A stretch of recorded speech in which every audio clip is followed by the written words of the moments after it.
Welcome into the GCMS machine. So the first thing we're going to do is we're going to come over here and take this off the track. We're going to check that all of our solvents are full and that our waste is not full, so we can run efficiently. So it works. And we're going to put it back on the track really quick. Push it in and then press reset right here on the column, and then it should just take those in. There you go. And then you're ready to go in terms of that. So the next thing we're going to do is we're going to log onto the computer. Login info is right there. And we're going to go up and click on the GCMS real-time analysis. There's no password, so you're just going to press OK as you open it.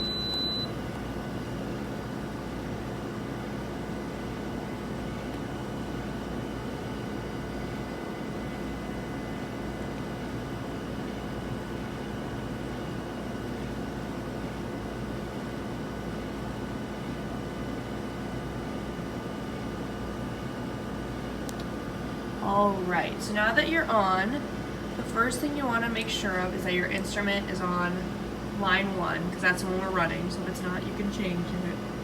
But it should be on there usually, it's just good to double check. Then you can go off of that, and if you come over here, this is just your sampler information. You usually won't have to change too much about that, but you can if you want.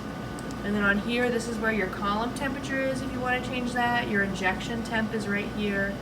You can make your injection split or splitless over here. And then you can also do a rise in temperature slowly if you need to. So you just put your starting temp up here, your rate at which you want to go up, and then your final temp. And that'll tell you how long it will take to do that. This is your column information, just how thick it is, how long it is. That's pretty much all you need to do typically on this page. Then if you go to the MS side, you can see your ion source temp, your interface temp, if you need to change any of that. You want to make sure that your time is at 10 minutes right here, and then you will always want to start it when it's about 45 and end it at about 400. It's usually in that range. And then if you are running a sample that is like in ethyl acetate or in like 2-propanol, you're going to measure when it shows up on your screen, and then you can change this start time here on the MS to after that peak. So mine is at 2 minutes. So right here, it would start there. So that way you're not getting that ethyl acetate peak in your actual data. You can just skip over that and stay focused on what you're looking for.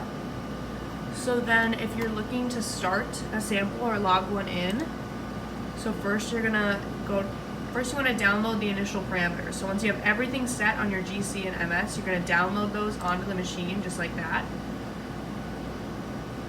And then it'll just talk to the machine and get it through there.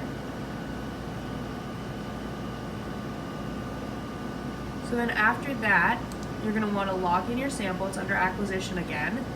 Sample login, you're going to put the sample name up here. And then your data file, you can make your data file name in here however you want it to be that you can remember it. And then you can change your injection volume if you need to, or what slot it's in on the injection, but it should be good. Then you press OK, and then it's all logged in, ready to go. And when you're ready to run it, you can just press download now, and it should run. Before you run it, you always want to double check that both the GC and the MS are ready with your temperatures and your parameters. You can see right there's the oven temp, the source, the ion source. You can also see there, double check that it's at the right spot. If you're in the middle of running it and you need to stop for some reason, this will become a stop button right here. You can click that. You also want to make sure you come over to the GC machine and press stop here, because that stops the MS, but the GC will keep running, so make sure you stop that. After you have run something, you can look at the data that shows up by clicking on the data tab and then line 1, and it'll pull up this where it'll have your peaks, and then you can look at your retention times and compare it to like what it should be, or if it's what you're looking for in separation right there. You always want to make sure that when you're running it and you log in a new sample, you change your file name and do not override anything, because otherwise it'll get rid of that data and put this new one in. That's pretty much all you need to know about running it. There's not a ton more to do. If you need to open a new method or a new file, you can come here import open method file, or if you want to create your own, you can get a new method right there.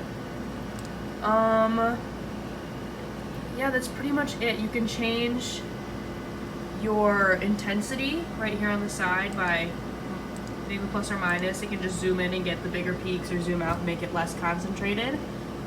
But yeah, that's pretty much all you need to know in order to run it.